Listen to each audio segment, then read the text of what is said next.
कैसे हो बच्चा लोग? तो आज चैप्टर पढ़ने से पहले मैं कुछ आपसे पूछना चाहता हूँ।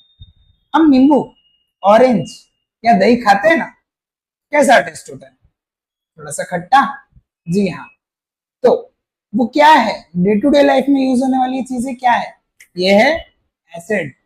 फिर सोप तो रोज लगाते ही होंगे। सोप क्या है? एक बेस है।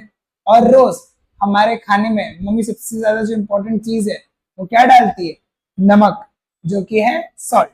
तो आज का वही चैप्टर है हमारा, एसिड बेस और सॉल्ट। तो बढ़ते हैं हमारे चैप्टर की ओर, दैट इज एसिड बेसिस और सॉल्ट। अब सबसे पहले इस चैप्टर का वेटेज की बात करें बेटा, तो बोर्ड पॉइंट ऑफ व्यू से ये काफी वेटेज रखता है। इसके इंपॉर्टेंट क्वेश्चंस आते हैं। आज के पार्ट में हम पढ़ेंगे कि एसिड क्या है, बेसिस क्या है, उनकी फिजिकल प्रॉपर्टीज क्या है, केमिकल प्रॉपर्टीज क्या है, कैसे हम एसिड और बेस को डिफरेंशिएट कर सकते हैं, अलग अलग डिफरेंशिएट करके जान सकते हैं। तो बढ़ते हैं हमारे चैप्टर की और सो ये कुछ डे टू डे लाइफ में ये इमेजेस दिख रही है, टैमरिंड, टर्मरिक, रेड कैबेज। तो ये सब क्या है बेटा? ये और कुछ नहीं, आपको बताने के लिए। जैसे टैमरिंड क्या है बेटा? इमली, उसमें होता है टार्टरिक एसिड। रेड कैबेज हुआ और टर्मरिक हुआ, वो एक इंडिकेटर की तरह काम करता है। अब इंडिकेटर का मतलब क्या? सिंपल भाषा में बोलो तो अपन जब गाड़ी चलाते हैं या देखते हैं, तो जब कोई भी पर्सन को टर्न लेना होता है तो वो क्या देता है? इंडिकेटर देना होता है, देता है कि लेफ्ट टर्न लेना है या राइट टर्न लेना है। सिमिलरली जो सब्सटेंस एसिड और बेसिस को अलग अलग करे उन्हें क्या बोला जाता है? इंडिकेटर्स। कॉमन इंडिकेटर्स कौन से है? टर्मरिक और red cabbage. So, our daily life is filled with the presence of acid, bases and salt. अब एसिड की बात करें तो एसिड थोड़े से खट्टे होते हैं टेस्ट में, while बेसिस कैसे होते हैं? बिटर होते हैं। बिटर मतलब कड़वे। अब दोनों ही नेचुरल भी हो सकते हैं, सिंथेटिक भी हो सकते हैं। नेचुरल मतलब क्या बेटा? जैसे नींबू है तो वो नेचुरल एसिड है, पर जो लैब में एसिड ग्रो होते हैं जैसे hydrochloric acid, sulphuric acid, nitric acid, ये सब सिंथेटिक एसिड है बेटा। So there are natural and synthetic acid base indicator जो हमें एसिड और बेस को डिफरेंशिएट करने के लिए मदद करे। यानी नेचुरली भी हम एसिड और बेस को अलग अलग कर सकते हैं, और बहुत सारे केमिकल्स है, बहुत सारे पेपर स्ट्रिप्स होते हैं जिससे अपन एसिड और बेस को अलग अलग कैटेगराइज कर सकते हैं बेटा। सबसे पहला है, बढ़ते हैं, लिटमस करके एक सोल्यूशन है बेटा, जो कि एक नेचुरल इंडिकेटर है। लाइकन, लाइकन करके एक फंगस है जिससे एक्सट्रैक्ट किया था लिटमस को। लाइकन एक क्या है बेटा? एल्गी और फंगी का डेरिवेटिव है, एक नेचुरल इंडिकेटर है जो एसिड और बेस को सेपरेट करता है। क्या होता है कि अभी कोई आपके पास एक रैंडम सोल्यूशन दिया बेटा, तो आप कैसे डिफरेंशिएट करोगे कि वो एसिडिक है या बेसिक है नेचर में? तो जानते हैं, litmus solution which is a purple dye is extracted from lichen. तो लिटमस सोल्यूशन का कलर कैसा है बेटा? पर्पल है। अब न्यूट्रल में तो क्या? न्यूट्रल मतलब भाई वो ना ही एसिडिक है ना ही बेसिक है, जिसका अपन एक पीएच इंडिकेटर के बारे में पढ़ेंगे आगे के टॉपिक्स में। तो न्यूट्रल में लिटमस सोल्यूशन पर्पल का पर्पल ही रहता है। एसिड में ये ब्लू कलर किस में कन्वर्ट हो जाता है बेटा? रेड में। और बेस में ये रेड लिटमस किस में कन्वर्ट हो जाता है बेटा? ब्लू में। अब asset turns blue litmus into red. इसका बेस्ट एग्जांपल कैसे याद रख सकते हो बेटा? Asset turns acid. अब लिटमस हमारा पर्पल से ब्लू कलर का है, पर्पल कलर का डाई है। एसिड एकदम खूंखार होता है, हाथ पे गिरा तो जल जाएगी, चमड़ी लाल हो जाएगी। तो एसिड में क्या हो जाएगा? Litmus red. और बेस में क्या हो जाएगा? बेस स्टार्ट बी से होता है, तो कलर भी कौन से कलर का होगा? ब्लू। तो रेड लिटमस किस में कन्वर्ट हो जाएगा बेटा? ब्लू। यानी आपने किसी भी एसिडिक सब्सटेंस में रेड कलर को डिप किया, अब बेस में डालोगे तो रेड क्या कर लेगा? ब्लू में हो जाएगा। बड़ा गिरगिट है लिटमस, है ना? इधर तक क्लियर हुआ?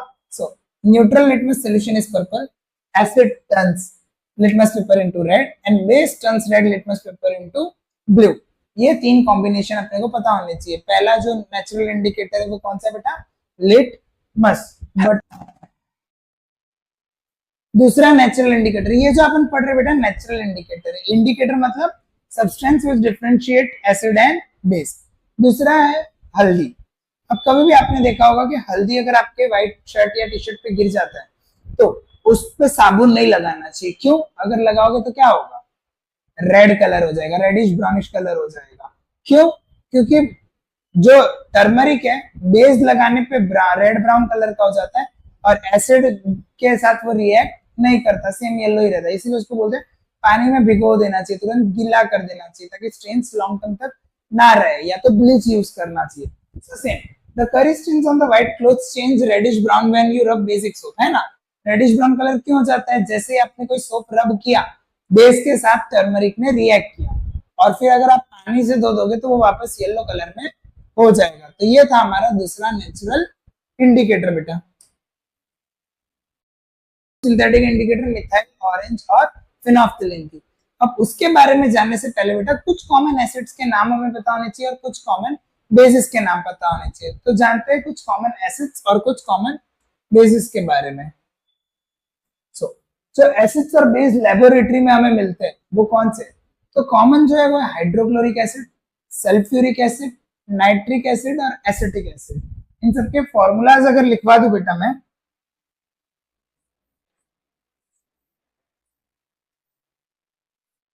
तो हाइड्रोक्लोरिक एसिड होता है बेटा HCl, सल्फ्यूरिक होता है H2SO4, नाइट्रिक होता है बेटा HNO3, एसिटिक होता है CH3COOH, जिसको विनेगर में यूज भी किया जाता है, चाइनीज और अचार में जो पड़ता है ना बेटा वो। तो ये थे हमारे कुछ common acids, hydrochloric acid, sulphuric acid, nitric acid, acetic acid. इनके फॉर्मूलाज भी पता होने चाहिए बेटा। और जो कॉमन बेसिस है वो क्या है, sodium hydroxide NaOH, CaOH whole twice, और मैग्नीशियम हाइड्रोक्साइड होता है बेटा MgOH होल ट्वाइस, और अमोनियम हाइड्रोक्साइड होता है NH4OH। कॉमन जो एसिड्स है बेटा वो है hydrochloric acid HCl, sulphuric acid है H2SO4, नाइट्रिक है HNO3 और एसिटिक है CH3COOH। और कॉमन बेसिस जो है बेटा sodium hydroxide, magnesium hydroxide, calcium hydroxide और अमोनियम हाइड्रोक्साइड। उनके फॉर्मूलाज क्या है, sodium hydroxide NaOH, calcium hydroxide COH whole twice, magnesium hydroxide MgOH whole twice, ammonium hydroxide NH4OH। ये पता होना चाहिए बेटा कॉमन लेबोरेटरी जो एसिड्स और बेसिस होते हैं। बढ़ते हैं हमारी नेक्स्ट स्लाइड की ओर। अब बात करते हैं बेटा एसिड्स और बेसिस की, कि अभी अपन ने फॉर्मूला पढ़े अलग अलग सोल्यूशन में क्या रिएक्ट करेंगे। तो अपन को पता है एसिड लिटमस पेपर में रेड कलर तो कोई चेंज नहीं होगा, ब्लू में वो क्या हो जाएगा रेड कलर का, सेम रेड लिटमस में कोई चेंज नहीं, ब्लू में वो रेड। तो ऊपर के सारे एसिड रेड में कोई चेंज नहीं दिखाएंगे, ब्लू में चेंज दिखाएंगे, रेड कलर हो जाएंगे। सेम सारे बेस रेड लिटमस में क्या हो जाएंगे बेटा ब्लू कलर हो जाएंगे, पर ब्लू लिटमस में क्या हो जाएंगे ब्लू के ब्लू ही रहेंगे। तो ये था हमारा लिटमस सोल्यूशन की बात। अब बात करते हैं सिंथेटिक दो इंडिकेटर। फिनोफ्थिलीन में कुछ रिएक्शन नहीं दिखाता और मिथाइल ऑरेंज में एसिड कौन से कलर के हो जाते हैं, पिंकिश कलर के हो जाते हैं, और base red to pink, red to pink, red to red से पिंक कलर में हो जाते हैं। तो ये था हमारा इंडिकेटर के बारे में। कौन से पढ़े बेटा अपन ने इंडिकेटर, तो नेचुरल इंडिकेटर में अपन ने टर्मरिक के बारे में पढ़ा, लिटमस के बारे में पढ़ा, सिंथेटिक इंडिकेटर में अपन ने मिथाइल ऑरेंज और फिनोफ्थिलीन के बारे में पढ़ा। अब बात करेंगे एक और indicator that is olfactory indicator. Control and coordination में ऑलरेडी अपन ने बता रखा है। ऑल्फैक्टरी मतलब क्या बेटा, जो स्मेल करने में मदद करे।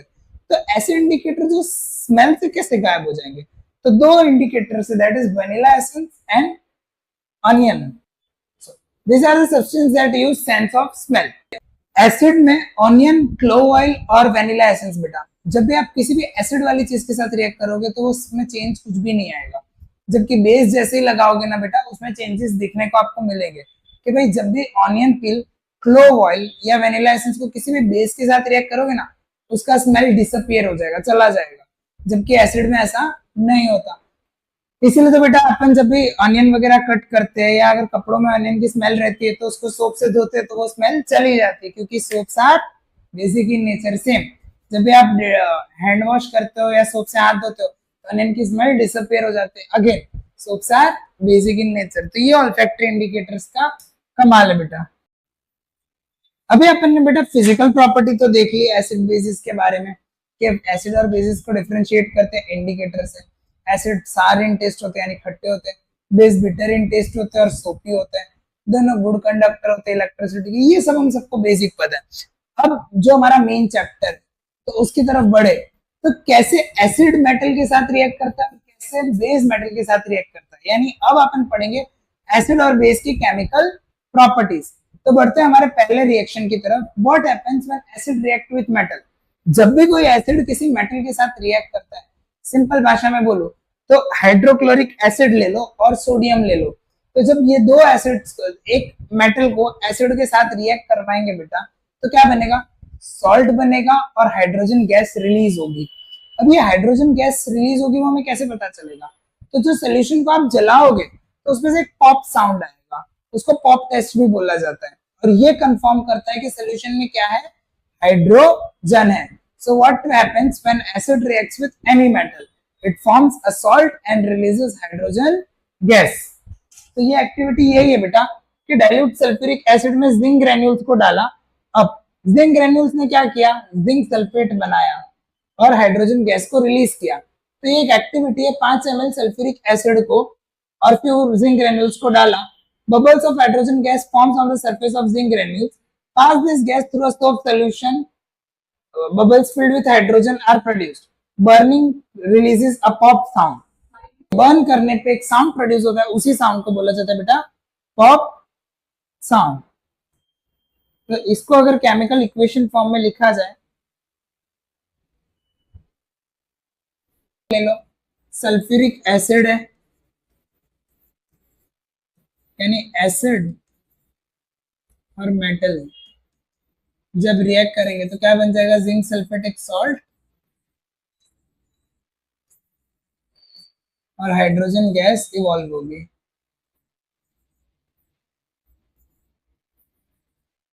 ठीक है, तो ये हमारी रिएक्शन है बेटा कि सॉल्ट और हाइड्रोजन गैस रिलीज होगी एसिड जब मेटल के साथ रिएक्ट करता है।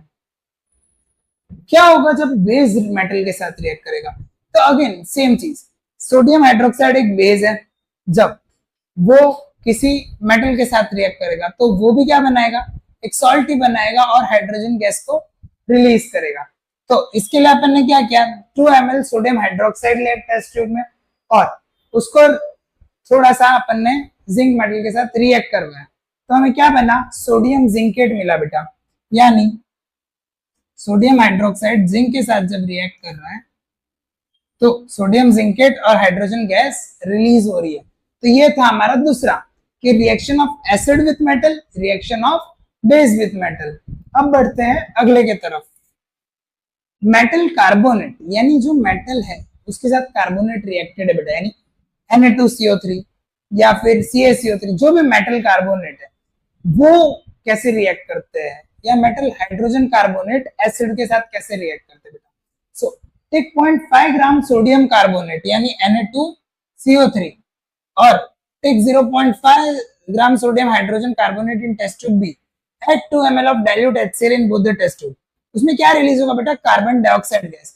यानी जब एसिड और मेटल रिएक्ट करते हैं तो हाइड्रोजन गैस रिलीज होगा, और जब मेटल कार्बोनेट या मेटल हाइड्रोजन कार्बोनेट रिएक्ट होंगे तो उसमें क्या रिलीज होगा, salt carbon dioxide gas. Instead of hydrogen gas यहाँ क्या रिलीज हो रहा है बेटा, कार्बन डाइऑक्साइड गैस रिलीज हो रहा है। ये रही हमारे टेस्ट ट्यूब है कि जब सोडियम कार्बोनेट यानी कि Na2CO3 को हाइड्रोक्लोरिक एसिड के साथ रिएक्ट करवाएं तो सॉल्ट बनेगा, वाटर बनेगा और कार्बन डाइऑक्साइड गैस रिलीज होगी।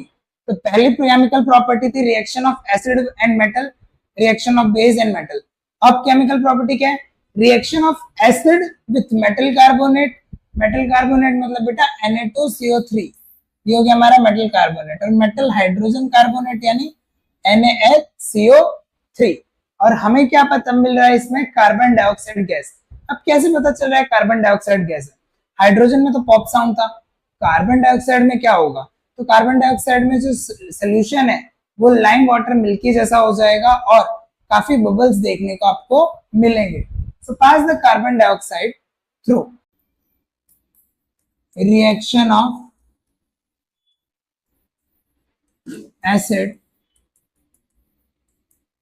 विथ मेटल कार्बोनेट या तो metal hydrogen carbonate.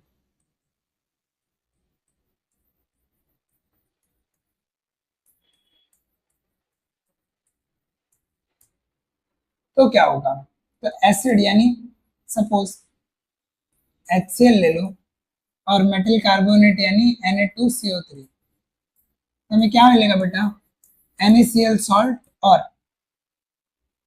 Carbon dioxide gas release होगी और वाटर मिलेगा। अब ये कार्बन डाइऑक्साइड क्या करेगा, लाइम वाटर सोल्यूशन को बना देगा। और सेम मेटल हाइड्रोजन कार्बोनेट ले लोगे की हो जाएगा बेटा कलर कंसिस्टेंसी। सेम इसमें भी ये सेम चीज हो जाएगी बेटा। ये था हमारा मेटल हाइड्रोजन कार्बोनेट, इसको अपन बाइकार्बोनेट भी बोल सकते हैं।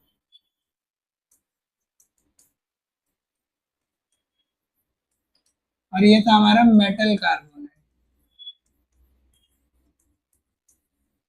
सो होप सो आपको दो मेजर केमिकल प्रॉपर्टी समझ आई हो। अब बढ़ते हैं, क्या होगा जब एसिड और बेस आपस में रिएक्ट करेंगे, तो उस प्रोसेस को बोला जाता है बेटा neutralization. Reaction of acid with metal और रिएक्शन ऑफ बेस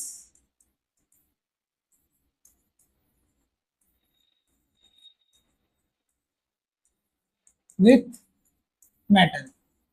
तो कोई भी एसिड ले लो बेटा, जैसे सपोज हाइड्रोक्लोरिक एसिड और जिंक ले लो, तो ये एक है मेटल बेटा जिंक, और ये हो गया हमारा एसिड, तो क्या बन जाएगा, एक सॉल्ट बन जाएगा जिंक क्लोराइड, और हाइड्रोजन गैस रिलीज होगा। और इसको कंफर्म करेंगे तो पॉप साउंड देगा जब हीट करेंगे। तो सेम जब बेस को रिएक्ट करोगे किसी भी मेटल के साथ,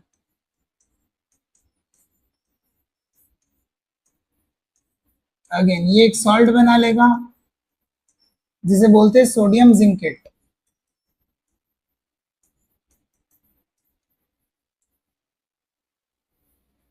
और ये हाइड्रोजन गैस रिलीज करेगा, अगेन ये पॉप साउंड देगा। तो ये था हमारा पहला chemical property, reaction of acid with metal, reaction of base with metal. अब क्या होगा जब एसिड और बेस आपस में रिएक्ट करेंगे, तो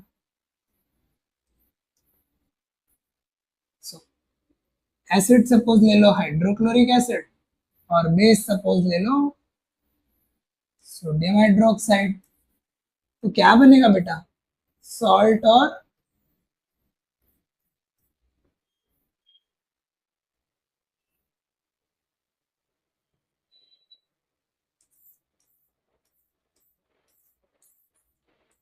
water.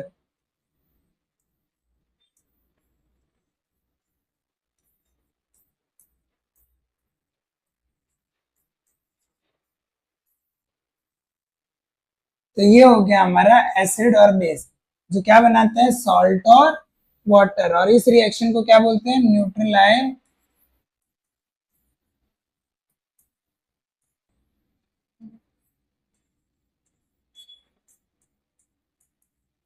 Reaction. So hope so इधर तक क्लियर हुआ बच्चा लोग। एक बार अपन रिएक्शंस को फिर से देख लेंगे बेटा रिटन फॉर्म में, कि मेटल कार्बोनेट रिएक्ट किया तो अगेन सोडियम क्लोराइड वाटर और carbon dioxide, metal hydrogen carbonate acid, salt hydrogen water और कार्बन डाइऑक्साइड, और same pass carbon dioxide through lime water, और लाइम वाटर कैसा हो जाता है, मिल्की हो जाता है। अब सेम और एक बेस लिया, जब बेस को आप कार्बन डाइऑक्साइड के साथ रिएक्ट करवाओगे ना बेटा, तो वो क्या बनता है, अपन ने फर्स्ट चैप्टर में पढ़ा था कि जब बेस को कार्बन डाइऑक्साइड के साथ रिएक्ट करवाते हैं तो वो और बेसिक इन नेचर हो जाता है, यानी वो एक सॉल्ट बना लेते हैं। जैसे कैल्शियम हाइड्रोक्साइड है, उसको अपन ने कार्बन डाइऑक्साइड के साथ रिएक्ट करवाया,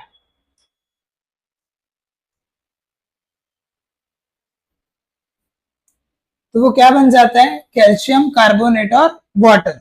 यानी लाइम वाटर को जब कार्बन डाइऑक्साइड के चूने को जब सूखने देते हैं तो क्या बन जाता है, कैल्शियम कार्बोनेट। और जब कैल्शियम कार्बोनेट को अपन पानी के साथ रिएक्ट करवाएंगे बेटा तो वो क्या हो जाएगा, डिसॉल्व हो जाएगा, calcium by carbonate soluble in water. तो इससे हमें क्या पता चलता है, कुछ बेसिस होते हैं एल्कली होते हैं नेचर में। व्हाट इज एल्कली, जो बेसिस पानी में घुल जाए। तो कैल्शियम हाइड्रोक्साइड को जब फर्दर कार्बन डाइऑक्साइड के प्रेजेंस में रिएक्ट किया तो कैल्शियम कार्बोनेट बना, यानी एक बेसिक सॉल्ट बना। और इसी बेसिक सॉल्ट को जब पानी में डाला जाए तो वो क्या हो जाता है, पानी में मिक्स हो जाता है, वाटर सोल्यूबल सॉल्ट बन जाता है, और इसी को बोला जाता है एल्कली। इधर तक क्लियर हो बेटा, होप सो। अब मेटल ऑक्साइड जब किसी एसिड के साथ रिएक्ट करते हैं तो क्या होता है, यानी मेटल ऑक्साइड मतलब क्या बेटा, जो भी मेटल्स है, जैसे कॉपर ले लो, मैग्नीशियम ले लो, कैल्शियम ले लो, तो ये सब मेटल्स है बेटा, ठीक है। और उसके ऊपर जब ऑक्सीजन की एक लेयर आ जाती है उसको बोलते हैं ऑक्साइड। जब उसको एसिड के साथ रिएक्ट करेंगे तो क्या बनेगा, so place copper oxide in a beaker, then gently pour a dilute hydrochloric acid, stirring continuously to ensure a complete reaction. Dissolving copper oxide forms copper chloride, which gives the solution a blue-green color. Copper oxide का इतना ज्यादा colour नहीं है, पर जब अपन ने उसमें hydrochloric acid डाला तो उस सोल्यूशन का कलर कैसा हो गया, ब्लू ग्रीन। ये बताता है कि कॉपर ऑक्साइड यानी मेटल ऑक्साइड के साथ जब एसिड रिएक्ट करेगा तो वो क्या हो जाएगा, सॉल्ट बनाएगा। यानी अपन बोल सकते हैं मेटल ऑक्साइड कैसे होंगे नेचर में, अगर सॉल्ट बन रहा है, मैं बोल रहा हूं मैंने एसिड डाला और कॉपर ऑक्साइड क्या हो जाएगा, सॉल्ट बनने के लिए हमें पता था एक एसिड होगा तो दूसरा क्या हो जाएगा, बेस। यानी मेटल ऑक्साइड क्या होते हैं बेटा, बेसिक इन नेचर। तो रिएक्शन की मदद से इसको जाने, तो मेटल ऑक्साइड में एसिड को डाला तो सॉल्ट और वाटर बनेगा, जैसे copper oxide hydrochloric acid copper chloride plus water, तो ये हो गया न्यूट्रलाइजेशन रिएक्शन। यहाँ ये था एसिड और ये बन गया मेटल ऑक्साइड बेस की तरह। So metallic oxides are basic oxides because they react with acid to produce a salt and water, similar to the reaction between a base and acid. Same. Non-metal oxide की अगर बात करें तो calcium hydroxide एक base है और उसको जब अपन रिएक्ट करवाते हैं किसी भी नॉन मेटल के साथ, so calcium hydroxide react with carbon dioxide, है ना। अपन ने भी पढ़ा कि कैल्शियम हाइड्रोक्साइड को जब सूखने दे रहे कार्बन डाइऑक्साइड के साथ तो वो क्या बना ले रहा है, कैल्शियम कार्बोनेट। तो कार्बन डाइऑक्साइड क्या हुआ, कार्बन नॉन मेटल है और कार्बन के ऊपर ऑक्साइड की लेयर यानी नॉन मेटल ऑक्साइड। तो नॉन मेटल ऑक्साइड यहाँ बेस ऑलरेडी है, कार्बन डाइऑक्साइड क्या हो गया, एसिड हो गया। तो non metallic oxides are acidic in nature while metallic oxides are basic in nature. Reaction की मदद से ये भी जानेंगे बेटा अपन। तो अगर मैं इन ब्रीफ आपको बताऊं, मेटल ऑक्साइड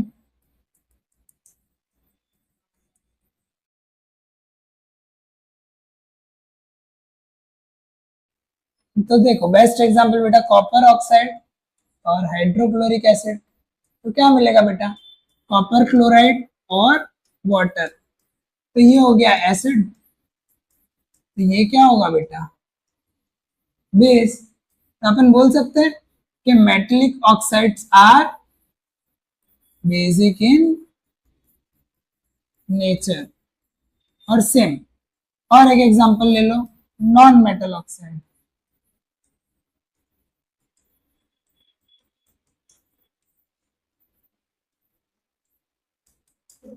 यानी कि सपोज कैल्शियम हाइड्रोक्साइड बेस है,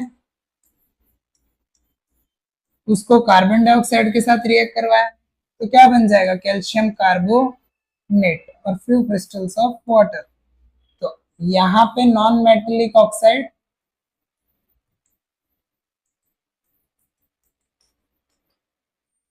एसिड की तरह काम कर रहा है बेटा। तो metallic oxide acid basic in nature और non metallic oxide acidic in nature, ये अपन ने अभी तक पढ़ा।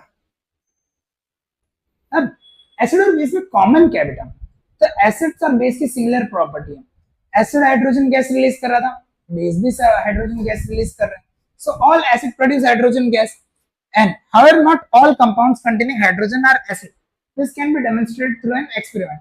अब हर हाइड्रोजन रिलीज करने वाली चीज, क्या हर चीज में हाइड्रोजन आ गया तो वो एसिड नहीं है। ये अपन एक एक्टिविटी से देखेंगे बेटा।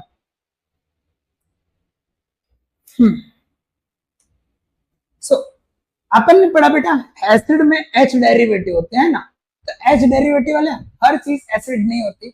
इसको कैसे प्रूफ कर सकते हैं? तो HCl ले लो, H2SO4 ले लो और ग्लूकोज ले लो। अब ग्लूकोज का फॉर्मूला क्या होता है बेटा? C6H12O6। अब आप बोलोगे सर इसमें भी तो H है, तो ये सभी ऐसे गुड कंडक्टर होने चाहिए, है ना? पर ऐसा नहीं है बेटा। जब अपन ने हाइड्रोक्लोरिक एसिड या सल्फ्यूरिक एसिड वाले सोल्यूशन में बल्ब को ग्लो करवाने जाएंगे तो बल्ब ग्लो होगा, पर ग्लूकोज या इथेनॉल जिसका फॉर्मूला है C2H5OH, आयंस क्या होते हैं? तो दो चीज होती है बेटा। आयन मतलब चार्ज, एक होता है पॉजिटिव और एक होता है negative. So hydrochloric acid H ions positive होते हैं और Cl आयन नेगेटिव होते हैं, जिसको बोलते हैं कैटायन, और नेगेटिव को बोलते हैं एनायन। और इसी रिलीज होने के कारण हमें पता चल रहा है H आयंस रिलीज हो रहे और बल्ब ग्लो हो पा रहा है। समझ आया बेटा?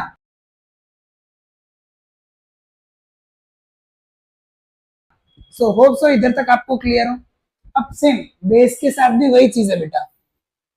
हमें पता है NaOH हो गया, KOH हो गया, तो ये सारे एल्कली बेसिस क्या करते हैं? ये पॉजिटिव आयन और ये नेगेटिव आयन है, तो इधर हाइड्रोक्साइड रिलीज हो जाता है, OH आयंस रिलीज करता है। तो हमें एक चीज पता चली, एसिड रिलीजेस H आयंस और बेस रिलीजेस OH आयंस। ठीक है बेटा? को पानी के साथ रिएक्ट करा तो कभी भी बेटा एसिड में एकदम से पानी डालोगे ना तो एसिड स्प्लैश होगा, एसिड हाइड्रोनियम आयन रिलीज करेगा, यानी acid plus water H3O ion बनाएगा, हाइड्रोनियम आयन। तो हमेशा एक गोल्डन रूल याद रखना कि भाई अगर आपने एसिड में एकदम से पानी डाल दिया, एसिड हाईली एक्सोथर्मिक होता है, पूरा एसिड आपके चेहरे पे आने के चांसेस है। तो जब भी एसिड को अपने को डाइल्यूट करना होता है या बेस को डाइल्यूट करना होता है, एक्सोथर्मिक मतलब high amount of heat release होता है, तो क्या करते हैं? पानी में थोड़े थोड़े ड्रॉप्स ऑफ एसिड को डाल के स्टर करा जाता है कॉन्स्टेंटली, ताकि वो डाइल्यूट हो। बाकी अगर आप एकदम से एसिड में थोड़ा भी पानी डालोगे, ये सिंपल गर्म तवे वाला कॉन्सेप्ट है। गर्म तवे पे अगर आपने पानी छिड़का तो खूब स्प्लैशिंग साउंड में जाएगा ना। गर्म तवे को ठंडा करने के लिए क्या किया जाता है? उसको नॉर्मल टेम्परेचर पे ऑफ किया जाता है, जब वो ठंडा हो जाए तो उसको सिंक में डाला जाता है और फिर पानी डाला जाता है, वरना खूब तेजी से भाप उड़ाता है। वैसे ही एसिड में पानी डाला तो खूब स्प्लैश से उड़ता है। तो हमेशा याद रखना, जब भी एसिड को डाइल्यूट करना होता है तो पानी में थोड़ा थोड़ा एसिड को डाला जाता है, एसिड में पानी को डाला जाता नहीं है। So only when an acid is in aqueous medium will it dissociate to form ions। ये भी आ सकता है कि ड्राई लिटमस कभी एसिड के साथ रिएक्ट नहीं करते। एसिड को रिलीज करने के लिए H आयंस चाहिए, और वो H आयंस देने वाला कौन होता है? वाटर। तो ड्राई लिटमस कभी भी नहीं रिएक्ट करता एसिड के साथ, उसको थोड़ा सा गीला करना पड़ता है पानी के साथ, तब एसिड में डिप करोगे तभी वो H आयंस रिलीज कर पाएगा। ये रीजनिंग क्वेश्चन आता है। सो जब भी आप किसी एसिड में पानी डालोगे तो वो बनाएगा हाइड्रोनियम आयन। सेम जब बेस को आप जब आप वाटर के साथ रिलीज करो, रिएक्ट करवाओगे, तो वो बनाएगा हाइड्रोक्साइड आयन। जैसे उधर H आयंस रिलीज हो रहे थे, यहाँ पे क्या रिलीज होगा बेटा? OH ions.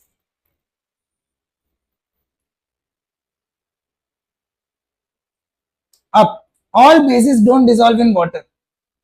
अब सारे बेसिस वाटर में डिसॉल्व नहीं होते। जो बेस पानी में डिसॉल्व होते हैं बेटा, उसको बोला जाता है एल्कलीज। उसका बेस्ट एग्जांपल है sodium hydroxide, potassium hydroxide, ammonium hydroxide.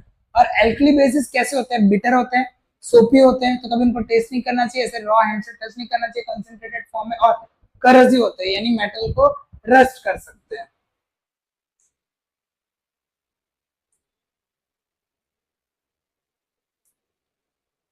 अब न्यूट्रलाइजेशन रिएक्शन, जिसके बारे में अपन ने ऑलरेडी पढ़ा कि जब एसिड और बेस को मिक्स करते हैं तो क्या बनता है बेटा? सॉल्ट और वाटर, और इसी को बोला जाता है न्यूट्रलाइजेशन रिएक्शन।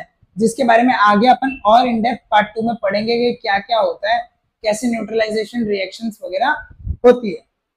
अब क्या होता है जब एसिड और बेस को पानी में मिक्स किया जाए, जैसा कि मैंने अभी बताया था कि एसिड को पानी में मिक्स करना है, पानी को एसिड में नहीं डाल देना। तो जब पानी में आप थोड़ा थोड़ा एसिड डालोगे ना तो खूब सारा हीट रिलीज करेगा, पर एसिड की प्रॉपर्टी कम होती जाएगी, उसका कंसेंट्रेशन यानी जो वो कॉन्सेंट्रेटेड था वो धीरे धीरे क्या हो जाएगा बेटा, वीक हो जाएगा। इसीलिए उसको डाइल्यूट बोला जाता है कि जहां पानी ज्यादा और एसिड का concentration come. Same goes with base, जब आप बेस किस पानी में बेस के पैलेट्स यानी सोडियम हाइड्रोक्साइड के पैलेट्स को मिक्स करोगे ना तो बीकर नीचे से गर्म हो जाएगा। क्यों? क्योंकि ये हाईली एक्सोथर्मिक रिएक्शन है। जब आप एसिड और बेस को डाइल्यूट कर रहे होते हो तो खूब सारा हीट रिलीज करता है। तो यही होता है कि जब एसिड या बेस को आप पानी में डालते हो तो it releases high amount of heat. अब बढ़ते हैं how do acid and base are strong. तो एसिड बेस को स्ट्रॉन्ग करने के लिए बेटा एक प्रॉपर्टी है कि एसिड बेस का एक इंडिकेटर से अपन बता सकते हैं, पीएच स्केल होता है। अब व्हाट इज पीएच? तो पोटेंस ऑफ हाइड्रोजन बेटा, पी स्टैंड्स फॉर पोटेंस जो कि एक लैटिन वर्ड है यानी पावर ऑफ हाइड्रोजन। अब अगर जितना ज्यादा एचआईएन रिलीज होगा उतना कम एसिड है, या जितना ओएचआईएन रिलीज होगा उतना बेसिक है, जितना एचआईएन रिलीज हो रहा है उतना एसिडिक है, जितना ओएचआईएन रिलीज हो रहा है उतना बेसिक। तो उसी प्रॉपर्टी पे एक कलर है कि जितना डार्क रेड उतना स्ट्रॉन्ग एसिड, जितना डार्क वायलेट या डार्क ब्लू उतना ज्यादा बेसिक। तो 0 to 14 के स्केल पे 1 सबसे ज्यादा एसिडिक है और 14 सबसे ज्यादा बेसिक है बेटा। दोनों ही एक्सोथर्मिक होते हैं और हाईली रिएक्टिव टू स्किन होते हैं। So the concentration of hydrogen ion in a solution is measured with universal indicator. इसको पीएच पेपर भी बोलते हैं या यूनिवर्सल इंडिकेटर भी बोलते हैं, है कि हर जगह यही चलता है। It is a mixture of multiple indicators which depends on the amount of H ions present. So acidic में जितना डार्क कलर उतना एसिडिक, जैसे बैटरी में जो हाइड्रोक्लोरिक एसिड होता है उसका डार्क रेड कलर आएगा जब आप पीएच पेपर को डालोगे तो, या सोल्यूशन को डालोगे तो। So the pH scale measures the concentration of hydrogen ions in a solution. किसी भी solution में कितने ions रिलीज हो रहे हैं वो pH बताता है। So pH न्यूट्रल अगर हुआ, कोई भी सपोज कोई भी चीज है, कोई भी सोल्यूशन है, अगर वो 7 दे रहा है यानी वो न्यूट्रल है, 0 to 6 दे रहा है, 6 कम एसिडिक है, 5 ज्यादा एसिडिक है, 4 उससे ज्यादा, 3 उससे ज्यादा, 2 उससे ज्यादा और 1 सबसे ज्यादा एसिडिक।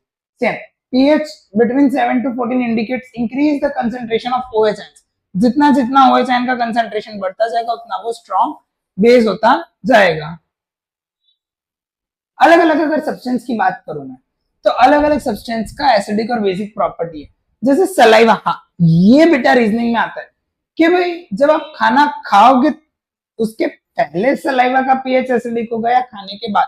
सोचो। तो जब हम खाना खाने से पहले हमारा सलाइवा यानी थूक बेसिक होगा नेचर में बेटा। रीजन क्या है बेसिक होने का? क्योंकि अभी तक हमने कुछ भी ऐसा खाना नहीं खाया है जिसके कारण माइक्रो ऑर्गेनिज्म ग्रो करे और फर्मेंटेशन या मतलब जो भी ब्रेक डाउन है कॉम्प्लेक्स फूड का वो स्टार्ट करे।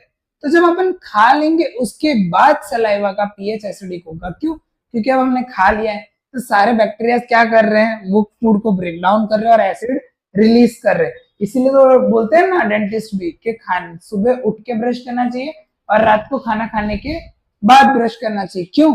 आपने खाना खाया और टूथपेस्ट में होता है बेस, तो वो आपके कैविटीज होने से बचाता है। So saliva before meal green colour का होता है, after meal yellow to green यानी स्लाइट एसिडिक हो जाता है। लेमन जूस ऑरेंज कलर का होता है, हाईली एसिडिक। एरेटेड ड्रिंक्स जो आप लोग पीते हो बेटा, जो सोडा लिम्का जो भी पीते हो, जो भी एरेटेड ड्रिंक्स है, जो भी फीस वाली ड्रिंक्स है वो भी हाईली एसिडिक होते हैं बेटा। फिर carrot juice yellow to green वो भी हल्का एसिडिक है। कॉफी भी एसिडिक है। टोमेटो जूस एसिडिक है। अब कौन से एसिड से ये नाम ऑलरेडी अपन डिस्कस कर चुके हैं, जैसे टोमेटो में ऑक्सैलिक एसिड है, लेमन में सिट्रिक एसिड है, ये ऑलरेडी अपन बता चुके हैं। फिर tap water slide green colour का होता है यानी वो न्यूट्रल से बेसिक की तरफ ज्यादा होता है। फिर सोडियम हाइड्रोक्साइड की बात करें तो वो हाईली बेसिक है। तो ये था पीएच स्केल पे आप कैसे बता 0 to 4 acidic, 0 to 6 acidic, 7 neutral है बेटा और 7 ऑनवर्ड्स 14 साइड जाएंगे तो उतना ही बेसिक होता जाएगा। जो मेन चीज है बेटा कि कैसे एसिड डिपेंड करता है कि कोई भी सोल्यूशन एसिडिक है या बेसिक। जितना ज्यादा एच रिलीज होगा, strong acid produce more H, weak acid produce less H. अच्छा, तो H प्लस आयंस उतने ही ज्यादा रिलीज होंगे जितना वो स्ट्रॉन्ग एसिड है बेटा, और जितना वीक एसिड होगा उतने H आयन या H प्लस आयंस कम रिलीज होगा। Same goes with basis, basis produce more OH ions, या प्रोड्यूस बोल रहे बेटा कि ज्यादा OH आयंस अगर प्रोड्यूस होंगे तो स्ट्रॉन्ग बेस, और OH आयंस कम प्रोड्यूस होंगे तो वीक बेस। तो जो कॉमन स्ट्रॉन्ग एसिड है वो है हाइड्रोक्लोरिक एसिड, और वीक एसिड है वो है एसिटिक एसिड, जिसको विनेगर भी बोला जाता है। और स्ट्रॉन्ग बेस जो है वो सोडियम हाइड्रोक्साइड, और वीक बेस जो है वो है अमोनियम हाइड्रोक्साइड। इधर तक क्लियर हुआ बेटा? क्या आप वीक एसिड और स्ट्रॉन्ग एसिड कैसे डिटरमाइन कर पाओगे? जो ज्यादा एच प्रोड्यूस करेगा वो स्ट्रॉन्ग, जो कम प्रोड्यूस करेगा वो वीक एसिड। जो ज्यादा OH आयंस यानी हाइड्रोक्साइड आयंस ज्यादा प्रोड्यूस करेंगे तो स्ट्रॉन्ग बेस, कम प्रोड्यूस करेंगे तो वीक बेस। अब day to day life pH का क्या इंपॉर्टेंस है, आप पूछोगे कि सर भाई आपने पीएच पढ़ क्यों रहे? तो बेटा आपके इर्द गिर्द हर जगह पीएच ही रोल प्ले कर रहा है। जैसे सुबह ब्रश करने से लेके पूरे दिन आप जो भी खा रहे हो, पी रहे हो, डाइजेशन तक, हर जगह पीएच इंपॉर्टेंट रोल प्ले कर रहा है। अब जानो कैसे? सबसे पहले जो अपन सुबह ब्रश करते हैं, तो मैंने अभी बोला कि खाने के बाद सलाइवा थोड़ा एसिडिक हो जाता है। क्यों? क्योंकि बैक्टीरिया एसिड रिलीज करते हैं खाने के पार्टिकल्स को थोड़ा सा ब्रेक डाउन करने में। तो एसिड रिलीज करेंगे तो हमारे इनेमल लेयर पतली हो जाएगी, डैमेज होगी, और फिर कैविटीज हो जाएंगी। तो अपन टूथपेस्ट यूज करते हैं, और वो टूथपेस्ट क्या है? इसमें बेस है। सेम अगर आप लोगों ने इनो वगैरह के बारे में सुना होगा, इनो या बेस, मिल्क ऑफ मैग्नीशिया, कि भाई अडल्ट लोग पीते हैं एसिडिटी हो जाती है। तो क्या है बेसिकली? जब स्टमक में हाइड्रोक्लोरिक एसिड है, पढ़ा था अपन ने लाइफ प्रोसेस में बेटा कि स्टमक का हाइड्रोक्लोरिक एसिड का कंसंट्रेशन जब बढ़ जाता है तो उस कंसंट्रेशन को कम करने के लिए अपन क्या यूज कर रहे हैं? बेस यूज कर रहे हैं। इनो हो गया या कोई भी बेस हो गया, वो पी लिया जाता है ताकि डाइजेशन अच्छा हो सके। समझ आया? So plant and animals are sensitive to pH and can survive within a narrow pH range. पर हमारी बॉडी 7 to 7.8 पीएच ही ले सकती है। जब pH rain water drop below 5.6 गिरती है तो उसको एसिड रेन बोला जाता है। बोलते हैं ना कि एसिड रेन हुआ। तो जब पानी, जो बारिश है, उसका पीएच बिलो 5.6 हुआ तो उसको एसिड रेन बोलते हैं बेटा। ये एमसीक्यू में आता है कि when it is called as acid rain when the pH is below 5.6। और एसिड रेन के कारण क्या हो रहा है? एक्वेटिक लाइफ की लाइफ एक्सपेक्टेंसी कम हो जा रही है। सो अब कैसे पता चलेगा कि soil pH?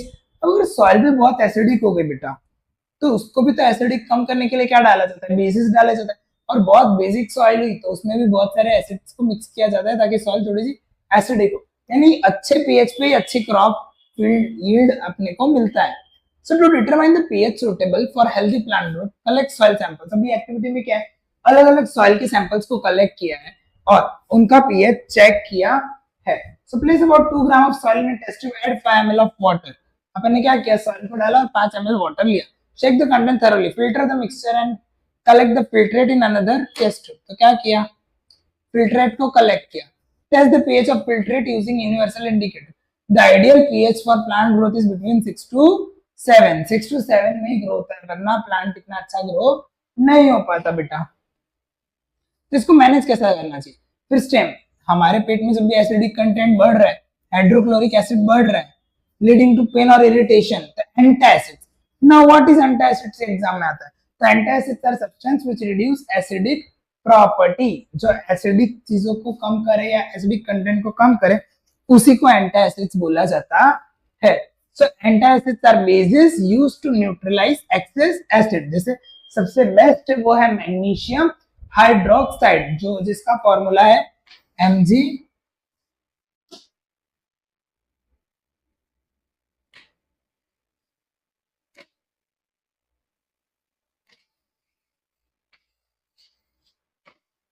MgOH whole twice, ये है मैग्नीशियम हाइड्रोक्साइड का फॉर्मूला। तो एंटासिड क्या है बेटा? बेसिस जो न्यूट्रलाइज करते हैं एक्सिस एसिड को और पेन को।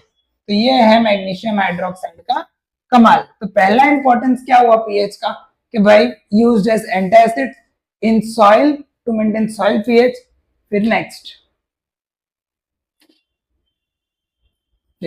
टूथ डीके जो मैंने बोला था, तो ये होता है बेटा हमारे दांतों के, अगर लेयर्स की बात करूं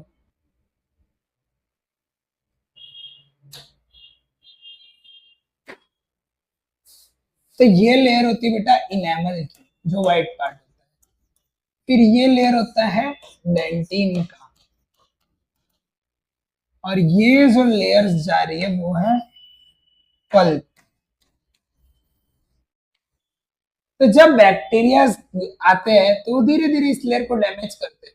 यहां से वो यहां तक जब पहुंचते हैं तो हल्का हल्का दर्द होता है, और जब वो पूरा यहाँ तक पहुंच जाते हैं बेटा, ये पूरा सड़ा देते हैं दांत को, तो खूब भयंकर जो पेन होता है वो यही है। तो इसीलिए बैक्टीरिया क्या करते हैं, जब भी अपन अगर ब्रश प्रॉपर नहीं करते तो बैक्टीरिया क्या करते हैं, ये सारे लेयर को धीरे धीरे धीरे धीरे सड़ा रहे होते हैं, जिसके कारण काफी डैमेज करते हैं। तो ये डैमेज ना हो इसीलिए ब्रशिंग करना जरूरी है कि भाई दांतों में सड़न कैसे होती है, इनेमल, डेंटिन और पल्प लेयर है।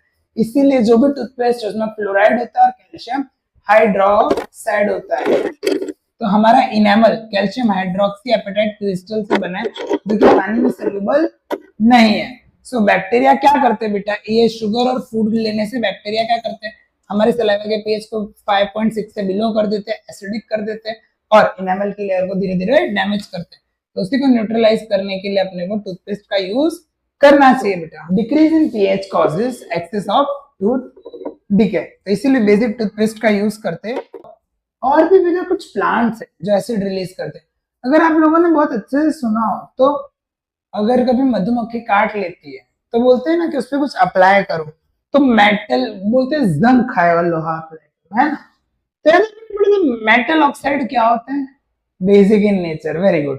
तो बेसिक इन नेचर क्या होता है बेटा, तो अगर मधुमक्खी जब काटती है तो उसमें फॉर्मिक एसिड था, अपन ने पढ़ा बी स्टिंग में फॉर्मिक एसिड और मिथेनोइक एसिड एन स्टिंग। तो ये क्या करता है, एसिड रिलीज करता है टिश्यूज में और सूजन आ जाती है। तो सूजन ना आए तो आप जंग खाया हुआ लोहा या फिर आप क्या बोलते हैं सोडा अप्लाई कर दो, तो ऑटोमेटिकली क्या हो जाएगा, वो स्वेलिंग कम हो जाएगी बेटा। तो अभी sting injects formic acid which causes pain and irritation, और उस पर आप बेकिंग सोडा अगर लगा दो तो ऑटोमेटिकली वो न्यूट्रलाइज हो जाएगा। The stinging hair of the needle leaves, कभी कभी ना एक जंगली प्लांट है या एक प्लांट है जिसका नाम है नेटल स्टिंग, वो अगर आपको लग गया या चुभ गया तो वो भी हाईली एसिडिक आपके इसमें रिलीज करता है टिश्यूज में मिथेनोइक एसिड। और ट्रेडिशनल रेमेडी है कि उसी के बाजू में डॉग प्लांट है बेटा, डीओसी के प्लांट, मिथेनोइक एसिड प्लांट के बाजू में डॉग प्लांट होता है, डॉग प्लांट है, वो रब करोगे तो ऑटोमेटिकली आपका वो इरिटेशन कम हो जाएगा। सो इसीलिए बेटा बोला जाता है कि day to day life pH का नॉलेज होना तो जरूरी है ना। किसी को एसिडिटी हो गई तब आपको पता है कि मैग्नीशियम हाइड्रोक्साइड एक स्ट्रॉन्ग बेस है, नो डाउट आपको नॉलेज था। कभी मधुमक्खी ने काट लिया तब आपके पास एक नॉलेज है बेटा कि थोड़ा सा बेस उस पर अप्लाई कर दोगे तो सूजन नहीं आएगी। नेटल स्टिंग का एक लीफ का है जो एसिड रिलीज करता है, तो बेस क्या है उस टाइम पे, डॉग प्लांट। तो यही हमारे डे टू डे लाइफ में हमें पता होना चाहिए बेटा। इसके अलावा आप पढ़ेंगे कौन से एसिड है, हम खा पी सब रहे भाई तो उसके एसिड के नाम भी तो पता होने चाहिए। नेचुरल सोर्सेज क्या क्या है बेटा, कि भाई डे टू डे लाइफ में अपन जो भी खा रहे हैं उनमें एसिड है, हाँ जी, बेस है, हाँ जी। तो विनेगर में है एसिटिक एसिड, ये एग्जाम में एमसीक्यू में आता है बच्चा लोग। विनेगर में होता है एसिडिक एसिड, ऑरेंज में होता है सिट्रिक एसिड, लेमन में होता है सिट्रिक एसिड, टैमरिंड यानी इमली में होता है टार्ट्रिक एसिड, टमाटो यानी टमाटर में होता है ऑक्सैलिक एसिड, सॉर मिल्क यानी कर्ड, दही में होता है lactic acid lactobacillus bacteria, lemon में होता है सिट्रिक एसिड, एंड स्टिंग यानी जब आपको चींटी काट रही है उसमें होता है मिथेनोइक एसिड जिसको फॉर्मिक एसिड भी बोलते हैं, निटल स्टिंग जो अपन ने पढ़ा होता है सिट्रिक एसिड बेटा, और एंड स्टिंग और निटल स्टिंग में होता है मिथेनोइक एसिड। सो बढ़ती है कॉमन एसिड्स बेटा, एग्जाम में एमसीक्यू में आता है, एक बार फिर से रिवाइज करें। तो विनेगर में है एसिटिक एसिड, फिर ऑरेंज में है सिट्रिक एसिड, टैमरिंड में है टार्ट्रिक, टोमेटो में है ऑक्सैलिक, कर्ड में है लैक्टिक, लेमन में है सिट्रिक, और एंड स्टिंग और नेटल स्टिंग में है मिथेनोइक एसिड।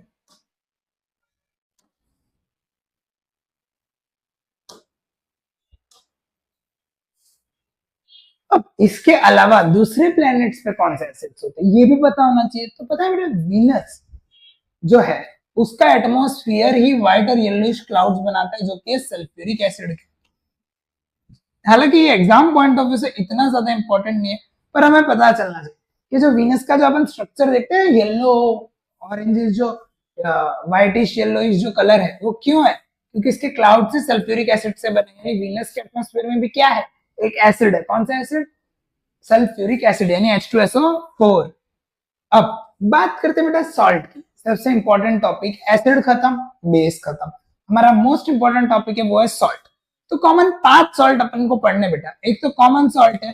तो सॉल्ट आखिर बनता कैसे अगर आप पूछो तो सर भाई अपन ने पहले भी बात की थी सॉल्ट कैसे बनता है जब एसिड बेस के साथ रिएक्ट करते हैं तो वो बनाते हैं सॉल्ट और रिलीज करते हैं वाटर। सो इसी रिएक्शन को न्यूट्रलाइजेशन रिएक्शन भी बोलते हैं। तो कॉमन 5 सॉल्ट अपने को पढ़ने बेटा। एक सोडियम क्लोराइड यानी NaCl। तो सबसे बेस्ट है भाई सर NaCl कैसे बनेगा पूछो तो सोडियम हाइड्रोक्साइड एक बेस है और हाइड्रोक्लोरिक एसिड एक एसिड है। तो एसिड और बेस कंबाइन हो गए क्या बना सोडियम क्लोराइड और वाटर। फिर से अगर एक बार देखें तो एक एसिड एक बेस कंबाइन हुए सॉल्ट बना। वो सॉल्ट कौन सा है NaCl और क्या रिलीज हुआ तो वाटर। तो NaCl and Na2SO4 belong to family of sodium salts. NaCl and KCl belongs to the family of chloride salt. तो अलग अलग फैमिली के हिसाब से सॉल्ट्स को क्लासिफाई किया गया है सोडियम सॉल्ट और क्लोराइड सॉल्ट्स। सो पोटेशियम सॉल्ट्स और तो अपने को क्या पढ़ना है बेटा एक तो सल्फेट सारे सॉल्ट पढ़ने तो पोटेशियम सल्फेट ये एग्जाम में पता होना चाहिए बेटा कैसे बन रहे। तो सल्फ्यूरिक एसिड पोटेशियम हाइड्रोक्साइड तो क्या बनेगा K2SO4 तो पोटेशियम सॉल्ट। सोडियम सॉल्ट जब एक बेस लिया एक एसिड लिया Na2SO4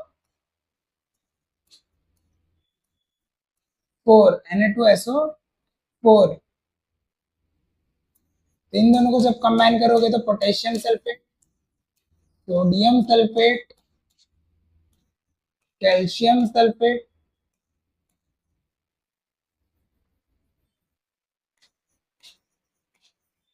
magnesium sulphate copper sulphate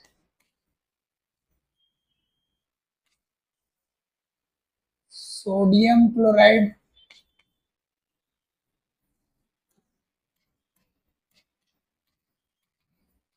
जब HCl और NaH को लिया तो सोडियम नाइट्रेट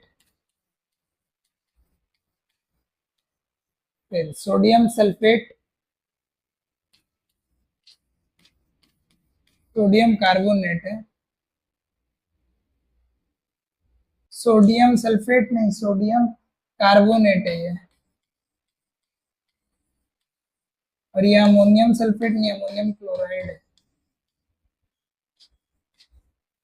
सो ये थे बेटा कुछ सॉल्ट्स के बारे में जैसे पोटेशियम सल्फेट हुआ सोडियम सल्फेट हुआ कैल्शियम सल्फेट हुआ। तो एक एसिड और एक बेस को जब कंबाइन करते हैं तो एक सॉल्ट बनता है।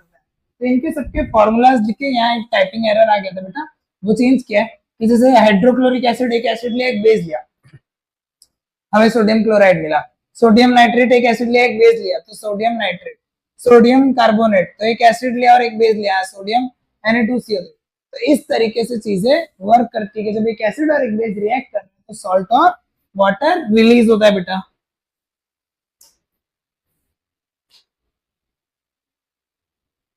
सो अब कैसे पता चलेगा एसिड स्ट्रांग है या वीक तो पीएच ऑफ सॉल्ट से डिपेंड करता है। अगर एसिड स्ट्रांग है और बेस वीक है तो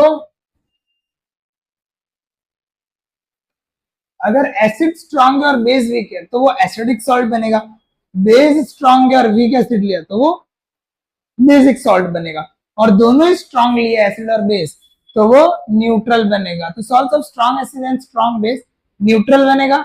strong acid weak base acidic बनेगा लेस देन 7 pH होगा और स्ट्रांग बेस और वीक एसिड तो उसका pH मोर देन 7 होगा बेटा। अब सारे कॉमन सॉल्ट्स के बारे में पढ़ते हैं बेटा, जो नॉर्मल सॉल्ट्स है सारी फैमिली के बारे में पढ़ते हैं। तो सबसे पहला है sodium chloride, that is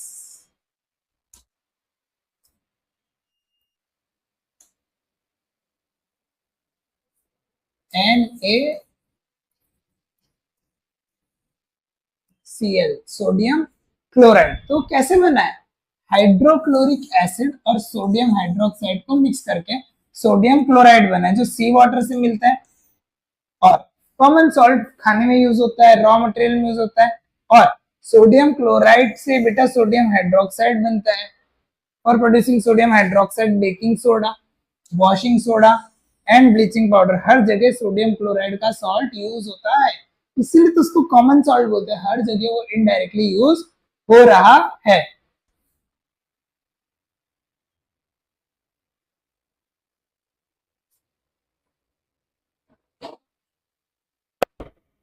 brownish colour का जो दे रहे हैं, अपन नहीं बोलते काला नमक या सिंधु नमक, तो ये होता है large deposits of brownish salt solid crystals coloured by impurities are often found, और उसी को रॉक सॉल्ट भी बोला जाता है।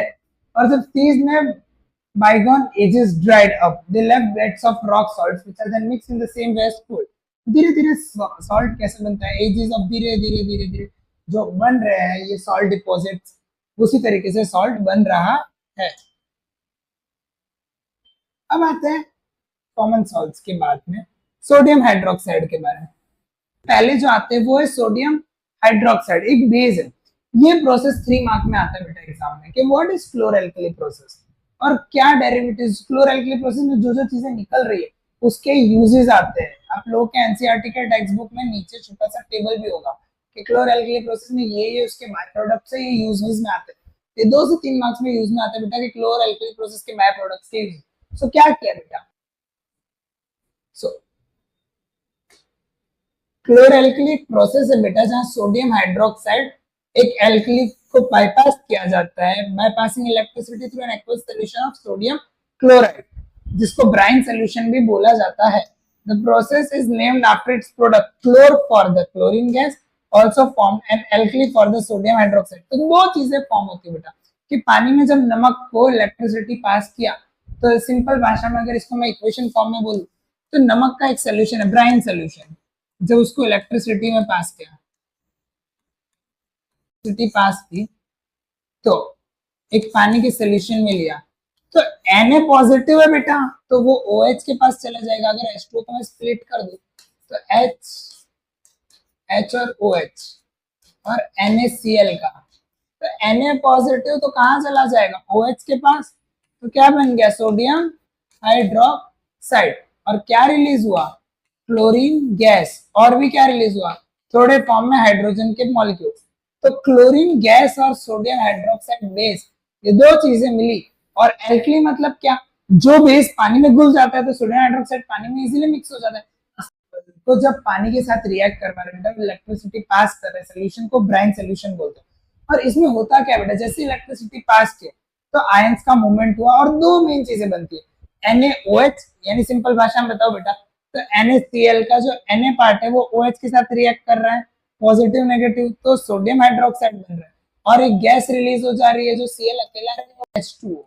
तो ये H2O का अगर स्ट्रक्चर देखे बेटा तो Na पॉजिटिव है, Cl माइनस है, तो Na कहाँ चला जाएगा बेटा? OH के पास। तो क्या बना लेगा? NaOH। और क्लोरीन गैस रिलीज हो जाएगी और हाइड्रोजन गैस रिलीज हो जाएगा। और यही है by products of chlor alkali process. Chlorine gas निकल रही है और एल्कली मतलब base which dissolves in water is known as alkali, इसीलिए इसको क्लोरएल्कली प्रोसेस बोला जाता है बेटा। इनके जो डे टू डे लाइफ में यूज होते हैं बेटा, अपन ने क्लोरएल्कली पढ़ा कि भाई क्या है। अगर और इजीली एक बार वापस समझे तो वापस एक बार क्विक ब्रशअप करवाओ बेटा, कभी कभी कंफ्यूजन हो जा रहा है। तो देखो मैं बताता हूँ, क्लोरएल्कली में क्या है? सोडियम क्लोराइड है, एक सॉल्ट लिया, वाटर लिया बेटा, तो सोडियम क्या है? पॉजिटिव चार्ज होता है उसके ऊपर, क्लोरीन पे क्या? नेगेटिव, पॉजिटिव और नेगेटिव, तो ये चार्ज सॉल्ट बना रहे हैं। जब इसमें इलेक्ट्रिसिटी पास कर रहे हैं इस पूरे सोल्यूशन को ब्राइन बोला जाता है बेटा। क्या बोला जाता है? Brine solution. तो क्या हो रहा है? सोडियम ये दो में अगर स्ट्रक्चर देखे तो एच आयन पॉजिटिव और ओ एच आयन नेगेटिव, तो सोडियम कहाँ चला जाएगा बेटा, ओ एच के पास, और क्या रिलीज होगा, क्लोरीन गैस और हाइड्रोजन गैस। तो उसी के बाय प्रोडक्ट्स के कहाँ यूज होते हैं डे टू डे लाइफ में, ये भी एग्जाम में आता है बेटा कि भाई क्या यूजेस है by products of chlor alkali process. Sodium hydroxide degreasing metal, यानी मेटल के ऊपर जो भी ग्रीस वगैरह लगा, ऑयल वगैरह लगा है उसमें यूज होता है। To make soap and detergent, for paper making artificial fibres, वहां सोप इंडस्ट्री में सोडियम हाइड्रोक्साइड यूज होता है। फिर क्लोरीन का यूज होता है स्विमिंग पूल के पानी को ट्रीट करने के लिए, पीवीसी पाइप्स जो पॉलीविनाइल क्लोराइड बोली जाती है, ये फुल फॉर्म याद रखना बेटा, पॉलीविनाइल क्लोराइड पीवीसी पाइप्स में यूज होता है। डिसइंफेक्टेंट की तरह यूज होता है। क्लोरोफ्लोरोकार्बन गैस पहले रेफ्रिजरेंट में यूज होता था, वहां यूज होता है, पेस्टिसाइड्स में यूज होता है। और हाइड्रोजन गैस फ्यूल्स की तरह यूज होता है। फिर फर्टिलाइजर में यूज होता है, मार्गेरिन एक बटर का फॉर्म में यूज होता है। तो ये सारे यूजेस है। सो होप्स आपको इधर तक क्लियर हुआ बेटा कि क्या क्या क्लोर एल्कली के बाय प्रोडक्ट के यूजेस है।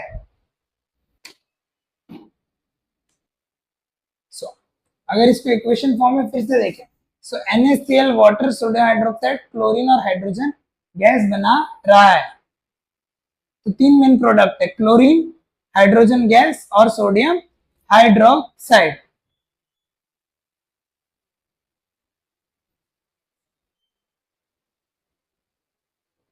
हम बढ़ते हैं ब्लीच की तरफ बेटा। तो दूसरा जो सॉल्ट है वो है ब्लीच। वो कैसे बनता है और उसका क्या यूज है। तो ब्लीच का फॉर्मूला अगर देखें तो वो है CaOCl2 bleach. So it is manufactured by chlorine produce during the electrolysis of Bryan. तो जब ब्राइन में अपन को Cl2 रिलीज हुआ उससे ये यूज हो रहा है। So chlorine acts as on dry slake lime. तो क्लोरीन को अपन किसके साथ रिएक्ट करवा रहे हैं बेटा, स्लेक्ड लाइम के साथ, ड्राई स्लेक लाइम। अपन ने ऑलरेडी पढ़ा था what is slack lime, calcium hydroxide को क्लोरीन के साथ रिएक्ट करवाया तो हमें ब्लीच मिला और वाटर रिलीज हुआ। सो एक्चुअल उसको बनाना काफी डिफिकल्ट और कॉम्प्लेक्स प्रोसेस, पर इजी वे में अगर जानना है तो कैल्शियम हाइड्रोक्साइड को क्लोरीन गैस के साथ रिएक्ट करवाया तो क्या बन गया, ब्लीच बन गया। और ब्लीच कहाँ यूज होता है उसके बारे में जानेंगे अपन। मेकिंग इंडस्ट्री में सबसे ज्यादा काम आता है कि भाई जो भी वुड से अपन ने पेपर पल्प को निकाला तो पेपर जब फॉर्म करना है तो सबसे ज्यादा ब्लीच यूज होता है। इसके अलावा bleach day to day life में कहाँ यूज होता है, तो व्हाइट कपड़ों में जो भी स्टेन्स वगैरह है वहां भी ब्लीचिंग पाउडर यूज होता है या ब्लीचिंग एजेंट यूज होता है। तो होप सो इधर तक क्लियर हुआ। दो कॉमन सॉल्ट अपन ने पढ़े, एक तो NaCl के बारे में पढ़ा और एक CaOCl2। तो ब्लीच का फॉर्मूला क्या है बेटा, CaOCl2। अब पढ़ते हैं बेकिंग सोडा की तरफ। बेकिंग सोडा का केमिकल फॉर्मूला क्या है बेटा, NaHCO3। अपन जो भी इडली खा रहे हैं, डोसा खा रहे हैं, जो क्रिस्पीनेस है, केक खा रहे हैं जो फुला हुआ है, जैसे क्या चीज है जो फुलाती है। तो अपन सुनते आ रहे कि ईस्ट एक फंगस है, ईस्ट एक फंगा है जिसको किसी भी बैटर में डाल दिया जाता है तो क्या करता है, फुला देता है चीजों को। क्या रिलीज करता है, कौन सी गैस, कार्बन डाइऑक्साइड। तो बढ़ते हैं हमारे पहले एक्टिविटी की तरफ कि भाई कैसे बेकिंग सोडा बनता है। तो बात करें NaCl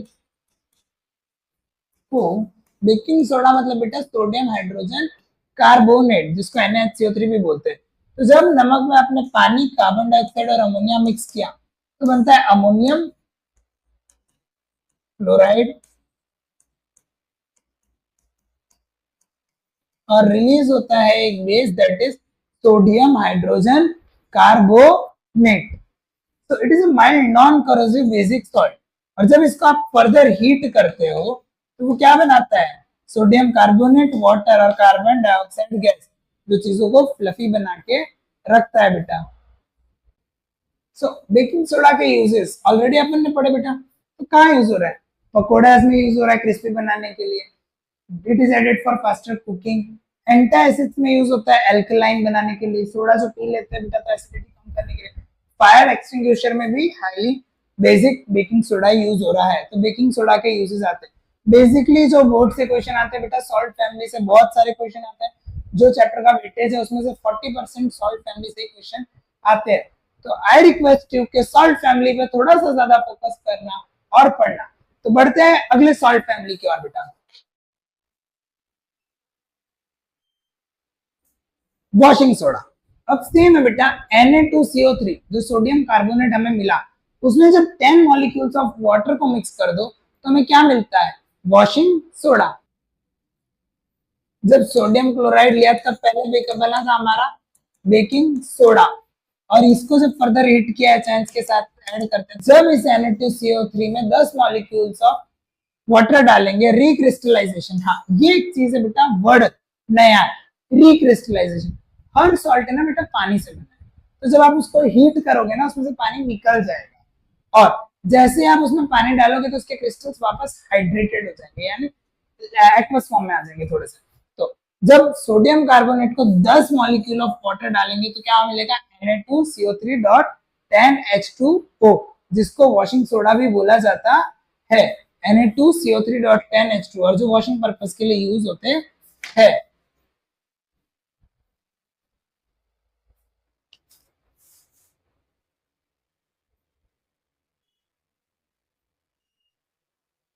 washing soda glass industry में यूज होता है, पेपर इंडस्ट्री में यूज होता है, फिर क्लीनिंग एजेंट है, घरों के लिए यूज होता है, फिर वाटर ट्रीटमेंट में यूज होता है कि वाटर की जो भी ड्राइनेस है उन सब में वॉशिंग सोडा कॉमनली यूज होता है। तो इसकी एक्टिविटी इस लिंक के नीचे ऐड ऑन होगी बेटा, आपको देखने भी मिलेगी। ऑलरेडी केमिस्ट्री के हाइड्रोजन गैस वाली और बहुत सारी ऐसी एक्टिविटीज हमने पोस्ट किए, तो उसको वॉच देखना बेटा, और उधर लाइक कमेंट और शेयर जरूर करना।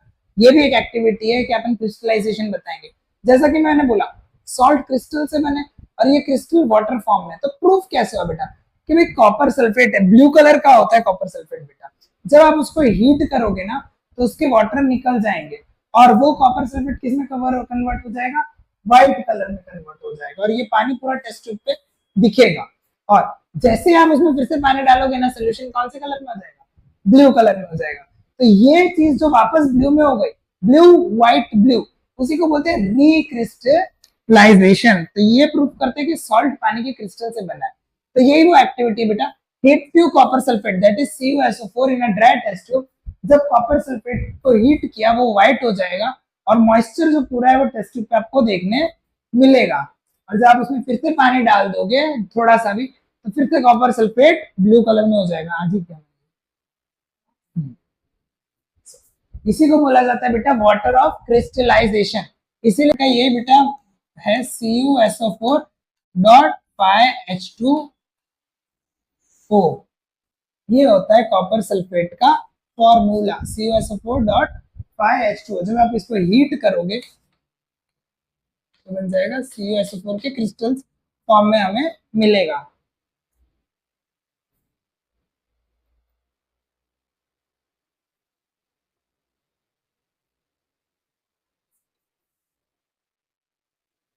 मॉलिक्यूल थे पानी के, इसलिए उसको क्या बोला जाता है, cupric paint hydrochloride, paint chloride. वैसे सोडियम कार्बोनेट में जब 10 मॉलिक्यूल बढ़ जाता है तो वो वॉशिंग सोडा बनता है। तो वॉशिंग सोडा में कितने मॉलिक्यूल होंगे, 10।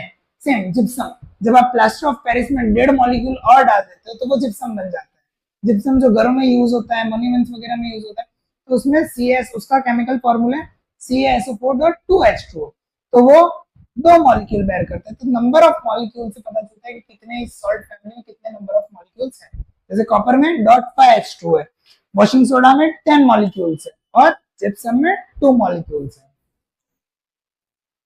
अब बात करते हैं प्लास्टर ऑफ पेरिस की बेटा, ये भी सेम चीज है, जिप्सम को हीट किया तो प्लास्टर ऑफ पेरिस बना, प्लास्टर ऑफ पेरिस में पानी डाला तो जिप्सम बना।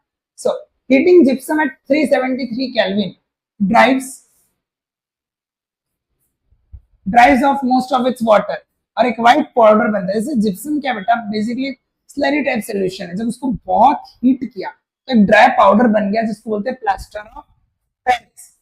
और सबसे पहले ये पेरिस में पाया गया था, इसलिए इसका नाम प्लास्टर ऑफ पेरिस पड़ा। और इसका दूसरा नाम है कैल्शियम सल्फेट हेमीहाइड्रेट। अभी पता चलेगा कैसे, क्यों इसका नाम कैल्शियम सल्फेट हेमी। तो आपको हेमी मतलब पता है आधा, तो कैल्शियम सल्फेट हेमीहाइड्रेट, क्योंकि इसका फॉर्मूला है CaSO4.12H2O, इसीलिए इसको कैल्शियम सल्फेट हेमीहाइड्रेट बोलते हैं। और जब आप इसमें 1.5 मॉलिक्यूल्स ऑफ H2O डालोगे, यानी 1.5 मॉलिक्यूल, तो ये बनेगा कैल्शियम सल्फेट डाइहाइड्रेट, यानी 2 molecules of H2O, 1.5 plus half 2। तो इसको बोला जाता है बेटा जिप्सम। तो कभी एग्जाम में कैल्शियम सल्फेट हेमीहाइड्रेट आया, हेमी मतलब आधा और डाई मतलब 2, तो कैल्शियम सल्फेट हेमीहाइड्रेट मतलब plaster of Paris, calcium sulphate dihydrate मतलब plaster gypsum. So the water of crystallization is represented as half a water molecule because it is shared by 2 calcium sulfate formula units। और जब आप इसी को वापस heat करोगे, ये रिवर्सिबल रिएक्शन है बेटा, ये जब बन गया इसको हीट दोगे तो ये बनेगा प्लास्टर ऑफ पेरिस, और जब प्लास्टर ऑफ पेरिस में 1.5 H2O डालोगे तो जिप्सम बनेगा। तो ये रिवर्सिबल प्रोसेस है। प्लास्टर ऑफ पेरिस में पानी डाला तो जिप्सम बना, जिप्सम को हीट किया तो प्लास्टर ऑफ पेरिस बना। अब इनके यूजेस के बारे में जानेंगे बेटा। सो प्लास्टर ऑफ पेरिस कहाँ यूज होता है, तो सबने कभी ना कभी फ्रैक्चर एक्सपीरियंस किया होगा, और नहीं किया तो वेरी गुड है। फ्रैक्चर के टाइम पे यूज होता है बेटा, तो डॉक्टर जो प्लास्टर करते हैं वो क्या करता है, प्लास्टर ऑफ पेरिस यूज होता है। टॉयज वगैरह, आइडियल्स वगैरह बनाने में यूज होता है। हालांकि अब प्लास्टर ऑफ पेरिस पे थोड़ा सा बैन लगाया था आइडियल्स बनाने के लिए, क्योंकि वाटर पोल्यूशन खूब बढ़ गया था। जो भी आइडियल्स प्लास्टर ऑफ पेरिस के थे वो पानी में इजीली डिसॉल्व नहीं हो पा रहे थे, ये एक रीजन है। फिर घरों में वॉल पुट्टी के लिए यूज होता है। So the name plaster of Paris comes from the large gypsum deposit found in Montmartre, Paris। तो ये सबसे पहले वहीं से मिला था, इसीलिए इसका नाम प्लास्टर ऑफ पेरिस भी पड़ा।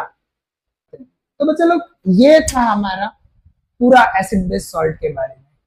तो आप लोगों को एसिड बेस सॉल्ट पता चला। PYQ पे जाने से पहले मैं एक छोटी सी आप लोगों को सलाह देना चाहूंगा। सारे कॉमन एसिड्स के नाम पढ़ लो, इंडिकेटर्स के बारे में पढ़ लो, थोड़े बेसिस के नाम पढ़ लो। जब भी किसी के पीछे OH आए या हाइड्रोक्साइड वर्ड दिमाग में आए, यानी वो बेस है, क्लोराइड आए, सल्फेट आए, नाइट्रेट आए, यानी वो एसिड डेरिवेटिव है, सॉल्ट फैमिली, न्यूट्रलाइजेशन रिएक्शन और क्लोरएल्कली प्रोसेस, ये कुछ वेल टू नोन क्वेश्चन है जो हर अल्टरनेट साल आते हैं। Types of indicator, common acids, importance of neutralisation, ये सब एग्जाम में आता है। आपका थोड़ा डेडिकेशन, थोड़ा सा मोटिवेटेड रहो, थोड़ा सा पढ़ते रहो और क्वेश्चन सॉल्व करते रहो, अपने आप एक्सीलेंस अचीव करोगे। और बट ऑब्वियसली इतने वीडियोस देख लिए, एक लाइक सब्सक्राइब तो बनता है ना भाई। तो आपका प्यार, आपका सपोर्ट। बढ़ते हैं हमारे PYQs के ऊपर। So in one formula unit of salt X, 7 molecules of water of crystallization are present. Name the salt.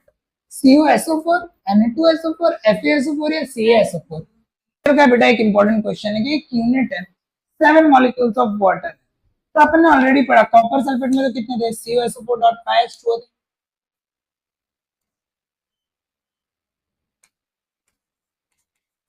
NO2CO3 में तो 10 मॉलिक्यूल्स थे वॉशिंग सोडा के लिए। कैल्शियम सल्फेट में हाफ या तो 2 था, जिप्सम में प्लास्टर ऑफ पेरिस। तो हमारा आंसर है FeSO4.7H2O, जिसको ग्रीन विट्रियोल भी बोला जाता है।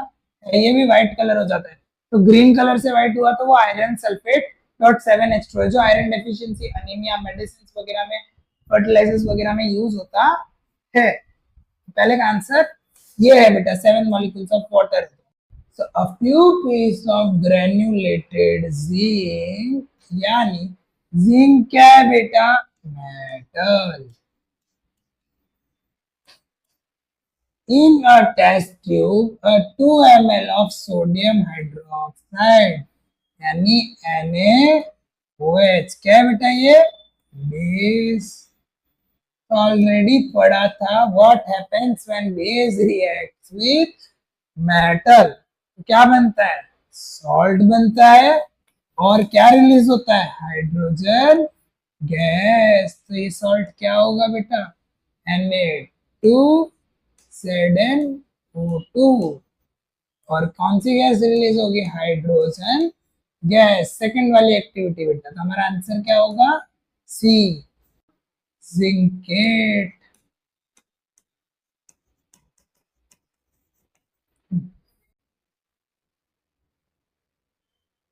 अब बढ़ते हैं अगले क्वेश्चन की ओर। सो 1 gram of sodium chloride was added in a metal and dry test tube of concentrated sulfuric acid। तो सोडियम क्लोराइड को बेटा सल्फ्यूरिक एसिड के साथ रिएक्ट करवाया तो क्या बनेगा, सोडियम सल्फेट, और क्या रिलीज होगा, हाइड्रोक्लोरिक एसिड। अब दूसरा क्वेश्चन है कि भाई ड्राई लिटमस में क्या होगा। तो ड्राई लिटमस में क्लोरीन नहीं रिएक्ट करेगा, चांस रिलीज ही नहीं होगा। हाइड्रोक्लोरिक एसिड एसिड है ना बेटा, ऑलरेडी मैंने बोला था ड्राई लिटमस में रिएक्ट नहीं करेगा। और वेट लिटमस में क्या हो जाएगा, blue to red in colour. Litmus कौन से कलर में चला जाएगा, ब्लू टू रेड। और ये कैसा हो गया नेचर में बेटा, एसिडिक। सो होप्स आप लोगों को क्लियर हुआ बेटा। अब आते हैं इंपॉर्टेंट टॉपिक्स के ऊपर, तो जो बोर्ड्स के लिए आपको पढ़ने चाहिए इस चैप्टर से।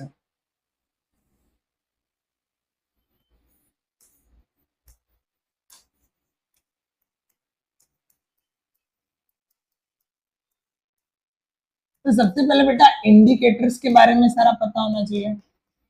जो याद रखना है, कॉमन एसिड्स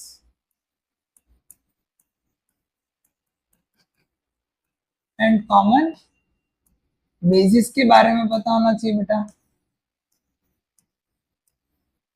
नेचुरल एसिड्स जो पाए जाते हैं फ्रूट्स में या जो भी अपनी डे टू डे लाइफ चीजों में, वो पता होना चाहिए बेटा। पीएच का इंपॉर्टेंस,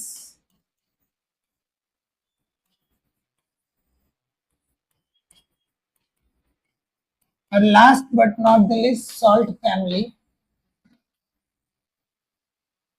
जिसमें सबसे इंपॉर्टेंट है क्लोर एल्कली,